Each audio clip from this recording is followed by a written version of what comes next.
ఒకానొక సందర్భంలో రాయలసీమ గడ్డ మీద పసుపు చొక్కా వేసుకున్నాడని వాడిని బెదిరించి కేసులు పెట్టిన నేపథ్యం నుంచి ఈరోజు ధైర్యంగా పసుపు చొక్కా వేసుకొని పసుపు టోపీ పెట్టుకొని పసుపు జెండా పట్టుకొని సుదూర ప్రాంతాల నుంచి నా నాయకుడు వచ్చాడని చెప్పి ఈరోజు గడప గడ్డ మీదకి వచ్చిన ప్రతి ఒక్క కార్యకర్తకి కూడా పేరు పేరున శిరస్సు వంచి పాదాభివందనం చేసుకుంటూ కడపలో మహానాడు జరగటం అంటే చాలామంది ఆశ్చర్యపోయారు.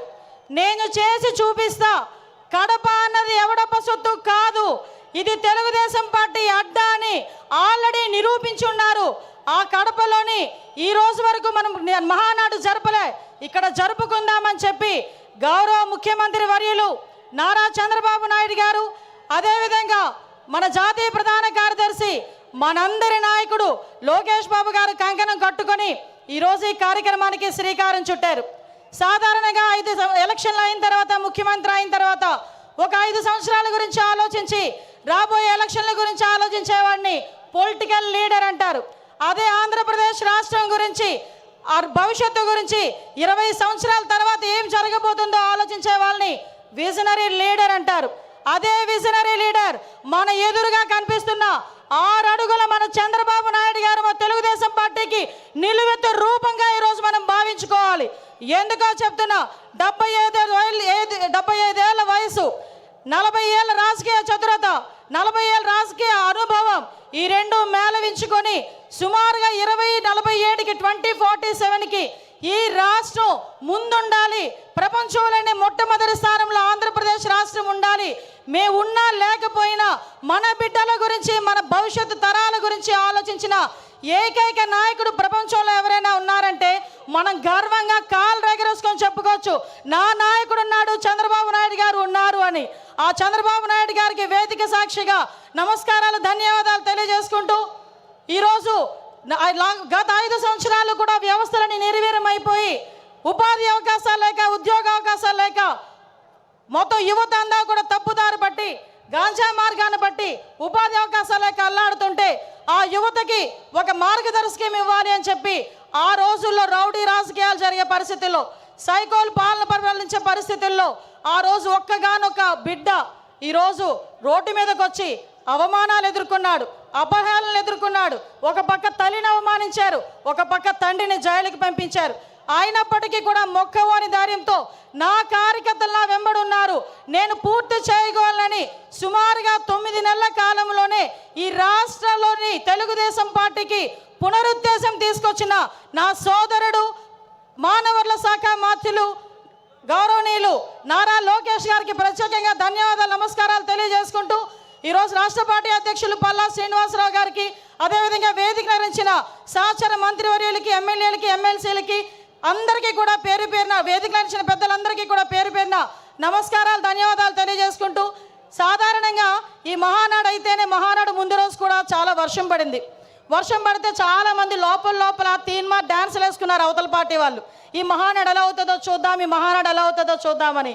ఒక్కటి మాత్రం నిజం, ఆ మహానుభావుడు చంద్రబాబు నాయుడు గారి సంకల్ప బలం ముందు అన్నీది కూడా దిగదుడిపోయి, ప్రకృతి కూడా ఈరోజు మనకి సహకరించి 3 గంటల టైంలో ఇంత చల్లగా మనందరినీ కూడా ఇక్కడ ఆశీర్వదించిందంటే ప్రకృతి.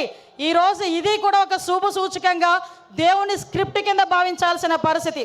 గత 5 సంవత్సరాలు చూసాం, విధ్వంసంతో స్టార్ట్ అయింది, ప్రజావేదిక విధ్వంసంతో స్టార్ట్ అయింది, అనేక కేసులు పెట్టించుకున్నాం, అనేక రకాల జైళ్ళకి వెళ్ళాం. అభివృద్ధిలో శూన్యమైపోయింది, 20 సంవత్సరాలు వెనక్కి వెళ్ళింది. అభివృద్ధిలో ఎందుకు ముందుకు రాలేకపోయింది అంటే శాంతి భద్రతల మీద వాళ్ళకి పట్టు లేక, కనీసం వాళ్ళ భద్రత మీద వాళ్ళు కనీసం శ్రద్ధ చూపకపోవడం వల్ల ఈరోజు మళ్ళీ అదే శాంతి భద్రతల మీద, భద్రత మీద శ్రద్ధ చూపించారు. కాబట్టి మన నాయకుడి మీద నా నమ్మకంతో ఈరోజు అనేకమైన కంపెనీలు ఈరోజు వస్తున్నాయి.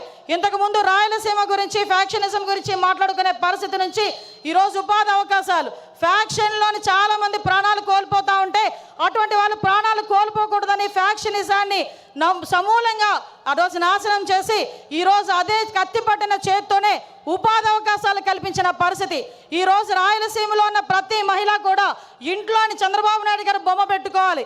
ఎందుకనంటే ఏ రోజైనా కత్తి పట్టిన మగవాడు బయటికి వెళ్తే మళ్ళీ తిరిగి ప్రాణాలతో వస్తాడో రాడో తెలియని పరిస్థితి నుంచి ఈ రోజు నా భర్త క్షేమంగా వస్తాడు, తిరిగి డబ్బులు తీసుకొని వస్తాడని ధైర్యంగా ఉండే పరిస్థితిని ఈరోజు తీసుకొచ్చాం. ఇంతకుముందు రాయలసీమ అంటే మనకి చేతిలో కత్తులు, కటార్లు, బాంబులు వినిపించేవి. కానీ ఈరోజు రాయలసీమ అంటే ఒక కియా, రాయలసీమ అంటే ఒక శ్రీ సిటీ, రాయలసీమ అంటే ఒక హీరో కంపెనీ, ఇలాంటి కంపెనీలు అనేకం కనిపించే పరిస్థితి ఈరోజు మనందరికీ కూడా కనిపించే పరిస్థితి కనిపిస్తూ ఉంది. నేను ఒకటే చెప్తున్నా, నిన్న ఒకే ఒక విషయం చెప్పి ముగిస్తా. పెద్దలందరూ ఉన్నారు. నిన్న ఏదైతే మహానాడులో గౌరవ్ లోకేష్ గారు చేసిన 6 శాసనాలు, నిజంగా ఏదైతే చంద్రబాబు నాయుడు గారు కలలు కంటున్న 2047 స్వర్ణాంధ్రకి ఈరోజు కడప మహానాడు వేదికగా ఈ 6 శాసనాలు కూడా ప్రథమ భూమిక వహించబోతున్నాయి. ఇవే పునాది కాగబోతున్నాయి. ఈ కార్యకర్తలే అధినేత అని చెప్పిన పరిస్థితి ప్రపంచంలో ఏ పార్టీకి లేదు. ధైర్యంగా, గర్వంగా నేను తెలుగుదేశం పార్టీ కార్యకర్తని చెప్పుకొని తిరిగే పరిస్థితులు ఈరోజు ఉన్నాయి. ఒకటే ఒక విషయం చెప్తున్నా. మొన్న రీసెంట్గా నేను ఒక ఫ్లైట్లో వస్తా ఉంటే ఒక పెద్ద మనిషి, ఒక వ్యాపారవేత్త నాకు కనిపించారు. ఏంటి సార్, ఎలా ఉంది సార్ అంటే, అమ్మ రక్షించారు మీరందరూ కూడా ఎన్డీఏ కూటమిని గెలిచి. ఎందుకంటే 2018లో నేను శంకుస్థాపన చేశా. 19లో నేను ఫ్యాక్టరీ పెట్టాలని వెళ్తే పార్ట్నర్షిప్ అడిగారమ్మా. అప్పటి నుంచి మూసుకొని కూర్చున్నా. మళ్ళా చంద్రబాబు నాయుడు గారు వచ్చిన తర్వాత ఫ్యాక్టరీ మళ్ళీ ఓపెన్ చేశారని చెప్పే పరిస్థితి. ఒకటే చెప్తున్నా సార్, మీరు ఏదైతే 6 శాసనాలు తీసుకున్నారో ఈ 6 శాసనాలు మంత్రులుగా ఉన్న మేం కానీ, ఎమ్మెల్యేలుగా ఉన్న స్టేజ్ మీద ఉన్న వాళ్ళు కానీ, కార్యకర్తలుగా ఉన్న వాళ్ళు ప్రతి ఒక్కరు కూడా గ్రామానికి వెళ్ళి చెప్పే బాధ్యత మేము తీసుకుంటాం.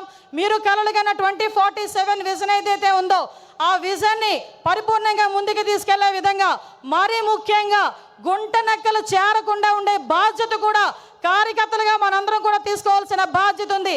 మళ్ళీ 5 సంవత్సరాల తర్వాత నేను వస్తా అని కలలుగనే వాళ్ళకి మొన్నటితోనే ఆఖరి రోజు పులి స్టాప్ పడే పరిస్థితి, మళ్ళీ ఇలాంటి గుంట నక్కలు మన దగ్గరికి చేరకుండా ఉండే పరిస్థితి కూడా మనం తెచ్చుకోవాలని మనస్ఫూర్తిగా కోరుకుంటూ, ఇప్పటి నుంచే 2029 వెనక్కి కూడా ఇప్పటి నుంచే పని చేయాలని ప్రతి కార్యకర్తకి కూడా తెలియజేసుకుంటూ, ఈ మహావేదికగా మీ అందరికీ నాకు ఇక్కడ మాట్లాడే అవకాశం కలగజేసినందుకు ప్రత్యేకంగా గౌరవ ముఖ్యమంత్రి వర్యులకి, నారా చంద్రబాబు నాయుడు గారికి, లోకేష్ బాబు గారికి అందరికీ కూడా ధన్యవాదాలు, నమస్కారాలు తెలియజేసుకొని సెలవు తీసుకుంటున్నా. జై హింద్, జై తెలుగుదేశం.